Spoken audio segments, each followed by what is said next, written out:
Welcome to Running the Table, the podcast where we run through everything on the table in the world of college basketball. Back in the win column, finally. And in big fashion, too, with an emphatic beatdown of a struggling Maryland team in Buzz Williams' first year as head coach. But without further ado, let's run it. This one ends in a final score of Purdue 93, Maryland 63. And quite frankly, a matchup where Purdue could have probably easily reached 100 if we kept our starters or even the majority of our more key bench players in. But we gave a lot of guys some key rests, which is going to be good for injuries down the stretch and trying to get some of these guys back to full health. There's a lot to talk about in this game, a lot of positives, which was so great to see. I'm so happy to be back and talking positive Purdue basketball. But starting off, you cannot go anywhere except February Fletcher.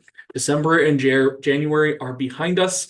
It's a new month, and boy, did it look like a new Fletcher lawyer in this one. Plays only 27 minutes, drops 29 points, one short of his career high of 30 points, on 9 of 14 shooting, 7 for 10 from three.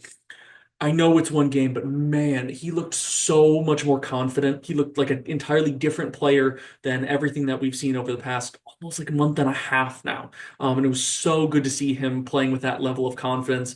And he is due to break from that slump. And I'm hoping that this is the beginning, that he can steamroll through February and into March and April. Hopefully, if we get that far. With that level of confidence and with that shooting that we know that he can produce. He looked fantastic. But he also had 4 for 6 from the free throw line and added on 2 rebounds, 3 assists, and a charge, as well as a turnover. But that charge on defense was fantastic. The confidence showed up on both sides of the floor. When he is confident in what he's doing and his role, and he's sharp, he's an entirely different player. He may not be the best on-ball defender. And yes, I still do see him as an on-ball defensive liability in a lot of cases. But we need him not to be asleep as a secondary defender, as a help defender. And in this one, you saw him slide over, set his feet, and take a fantastic charge in the middle of the lane. So that's the Fletcher that we need. Quite frankly, regardless if the shots are falling or not. But that level of attention to detail and not just being the vocal leader, but being a leader out on the floor, lead by example. When he's able to do that, that is a recipe for success for our team because I think it showed that it made everyone else that much more confident. 'Cause it's like, okay, shots are falling today. We can score the ball. We are still this amazing offense because our main shooter, our senior guard, whose only job is to shoot, is making his shots again, and it opened up the floor for everybody else. But they were weirdly just leaving him specifically alone a lot, even after he made, his first couple. He was like 2 for 3 to start, and then like 3 for 5. They still kept leaving him, so he kept hurting them. But past him, you also had a fantastic performance from Braden Smith. He also had only 27 minutes with 19 points on 6 of 9 shooting, 4 for 6 from three, 3 for 3 from the free throw line, 2 rebounds, 6 assists, and a turnover. He was super efficient. Like we said, both of those guys only playing 27 minutes when most typically they are 32, 33 minutes per game guys minimum, especially Braden more pushing 37, 38 in Big Ten play. But we didn't need him. And with Braden with the knee just kind of nagging him, bothering him here and there, better to get his more rest, especially now with the big break before this upcoming game. And with us being up that much, yeah, we didn't need him on the floor that much, even though I would have selfishly liked him to stay on the floor a bit longer and get, maybe 8 to 10 assists for chasing the record. But 6 for 9 shooting, 4 for 6 from three. So he continues to shoot the lights out, taking that, Indiana game out of the picture, is shooting the lights out from three in Big Ten play. So we can really continue to use his shooting from deep, whether it is off the dribble, off of ball screens, him just, pulling up and taking it. Or in this one, there was a lot more of kickouts or swings where he was just the lucky benefactor of an open three just by being in the right place, us getting on the boards, them kind of crashing on defense and not really, hitting their rotations. If he can keep knocking those type of shots down, that makes us even more dangerous. But he was also 3 for 3 from the free throw line with 2 rebounds, 6 assists, and a turnover. I mentioned that before. But overall, just a great performance from him. especially with how efficient and just the little amount of time, 27 minutes, not that little for anybody else except for Braden Smith. But kind of going into a rather quick overview of the rest of the team, since those guys were the two major standouts. TKR had 7, 10, and 4 on just 5 shots, which was very, very good to see. Well, good to see that he was able to be that, that efficient on just the five shots. I still would like him to see him score more. I think it's just in a game like this, we weren't pushing that type of offense. Maryland went to a zone at various points in the game. You're not going to get a lot of ball screens, short rolls in there. He often was the middleman to break apart that zone. And that didn't necessarily lead to a lot of shot opportunities for him. It led him for opportunities to, dish it out, which is why he ended up with 4 assists. But even when they were playing man, we did try to get it to him in the post. Once again, like most other teams, the strategy is to double team him, and he still hasn't quite mastered I don't know if it's patience, I don't know if it's just decision making or kind of predicting where the defense is going to go on rotations. But he's still not that great passing out of double teams. There's too many times where he wants to hold on to the ball a bit too long and try to force his way through, and he's going to get this, big physical step through to get a nice pass, and then he ends up trying to kind of flail and get a pass out of there. There was one this game where he did just that and launched it to the bench on the opposite side of the floor. No one really had a chance to get it. So I would like to see him continue to work on just being more poised, more composed when facing that type of pressure. It's okay for you to kick it out immediately, reset, and maybe we get the ball right back to you. Either the double team might not come there, or now you have more time as they try to bring the double back to analyze and get a pass out of there. His decision making still isn't really up to par for where I would like him to be, because he did have 3 turnovers in this one. For Clough, he was kind of a non-factor again, not a stellar performance. He had 19 minutes, 6 points, just 2 shots. More concerning, 3 rebounds in those 19 minutes against a team like Maryland, who does not have much of a front court with Pharrell Payne out.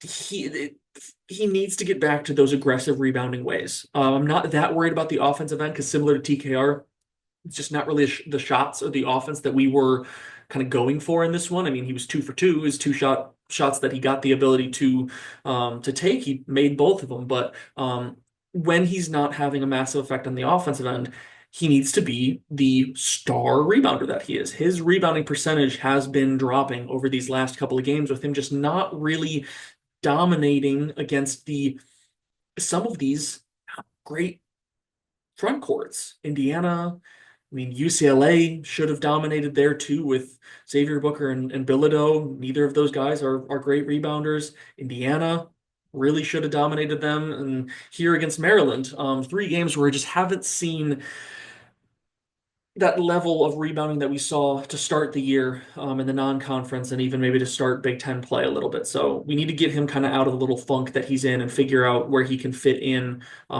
on that aggression on the offensive and defensive boards, because he's continued to rebound the ball offensively pretty well most of the time. All 3 of his rebounds in this one were defensive, but we need him to hit the glass more. Him and TKR did great with his 10, but Clough's got to hold up his end of the bargain. Following him, we got to go to CJ. This was definitely not a great CJ Cox game. He played 18 minutes. For him, it's kind of he hits his shots or he doesn't. It's not going to be, you're not going to have too many different types of games for CJ. He had 2 shots, missed both. Both of them were threes, but he did get fouled and went 1 for 2 from the free throw line. He did have 4 rebounds and 2 assists. So at least he contributed in other ways other than the offensive end, and also had a steal. So he was still doing his thing on the defensive end. Still making Maryland's guards work pretty hard.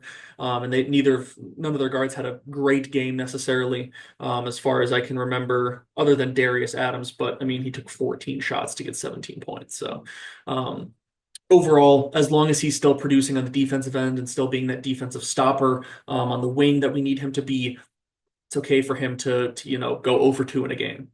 Following up with Jacobson, Daniel Jacobson, It's so tough to judge games like these because he plays 21 minutes, he gets 8 points, only has two shots, hits both of them. He even hits a three. He was 3 for 4 from the free throw line. So it's like, hey, made 75% of your free throws, 5 rebounds and a turnover, and 3 of those rebounds were offensive rebounds. So looking at the box score, looks great.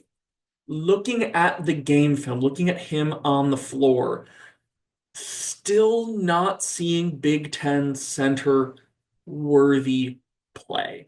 Um, he looked like he could be out on the floor in this one, which was good because there's been some games where it didn't look like he belonged on a Big Ten floor. But there were still plenty of moments in this one where he just looked so weak. The one turnover he had, I'm pretty sure, was another one where, we try to give him a traditional post up, and he just gets bullied. He gets pushed out. He can't hold his own. He can't hold his spot. And when he's getting pushed, instead of, his entire body getting pushed out, it's like he ends up flailing. I'm like, you're 7'4", you're 200 whatever pounds, like 250, I think.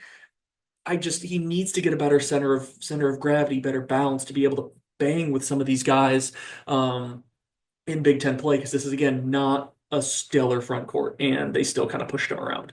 But other than that, I will not complain about 8 points, 5 rebounds, where he shoots perfect from the field and 3 for 4 from the free throw line, because he has definitely been struggling from the free throw line this year. So that is much better to see. Next, you got Omer Meyer, who had got some solid run as the true point guard here with Braden's minutes cut, and looked very solid out there. He made some tough shots towards the end of the shot clock. In general, he just got to run the offense a bit more. He ends up with 9 points on 3 of 6 shooting.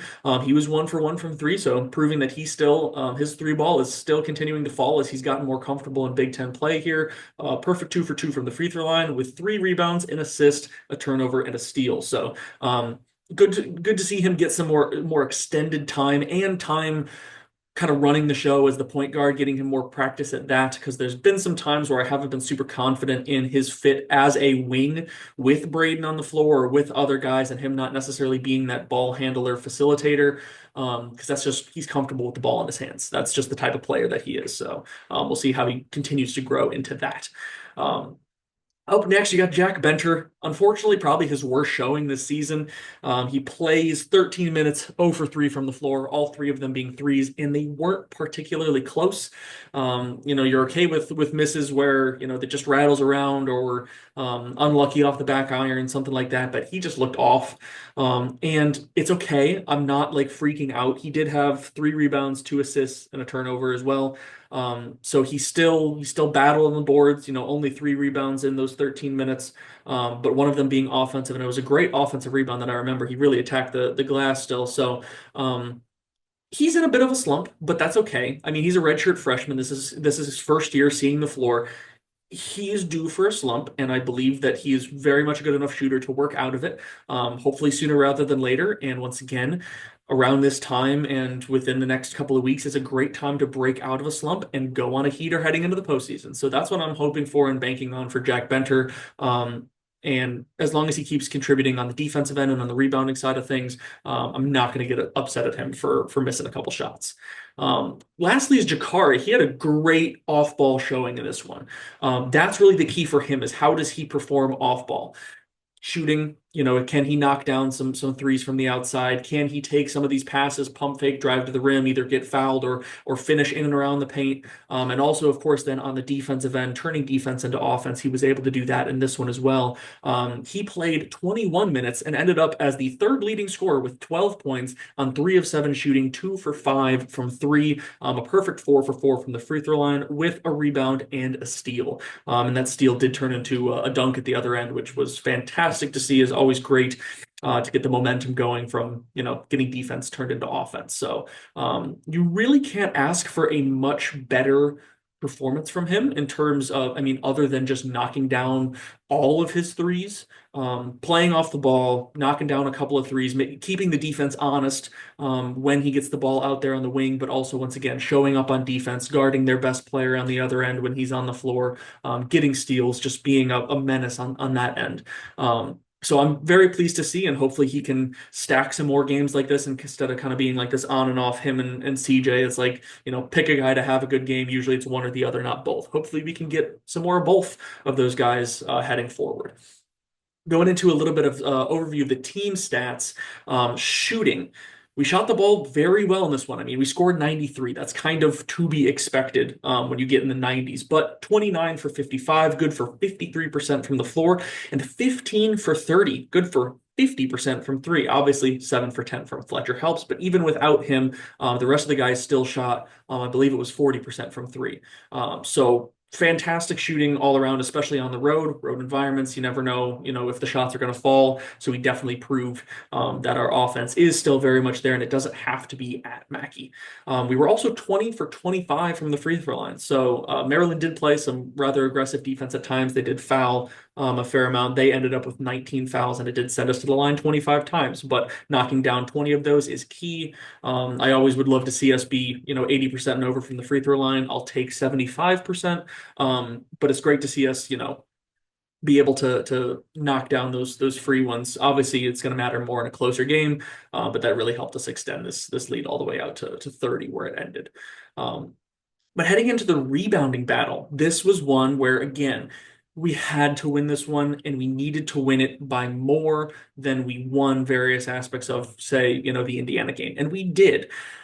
Not as much as I think we could have, but we won the rebounding battle 37 to 26, and it was 26 to 18 on the defensive end and 11 to 8 on the offensive end. Starting with the defensive end, winning that one by 8, that's pretty solid. They missed a lot of shots, so it opened up a lot of opportunities for us, grabbing those defensive rebounds, but I think we could have done, quite frankly, a little bit better, just based on the fact that, with as big of a margin that this game was, only winning the defensive rebounding battle by 8, and also giving up 8 offensive rebounds to them. In general, I just think that's something that we can strive to be better at, even in a blowout win like this. And on the offensive side, great to see us back in double-digit offensive rebounds. But once again, bringing up those 8 offensive rebounds for them, I would like that margin to be a bit bigger just because I think we need to keep them off the glass just a bit more. But a big stat to highlight on the team side of things is points off turnovers. So they had 12 turnovers as a team to our 8. So not all that crazy margin of turnovers. We had 22 points off of those 12 turnovers compared to their 4 points off of the 8 turnovers that we had. So great to see us get out in transition. We were able to do that in various ways, whether it be the Jakari steal and slam, or just, getting going, finding guys like Fletcher on the wing, those transition threes, driving to the basket, getting fouled, things of that nature. We were very active in that way. And also fantastic to limit them in that way. Some of our turnovers were dead ball as opposed to live ball turnovers, which obviously helps. But even so, we just defended a whole lot better than we have in most of these other games recently. And it was very evident in those, points off turnovers. And lastly, it's points in the paint. We only won that battle or that margin 22 to 20. It definitely should be a bigger margin based on the fact that their front court was not or is not very good. Once again, I mentioned without Pharrell Payne, they don't have very much of a front court presence.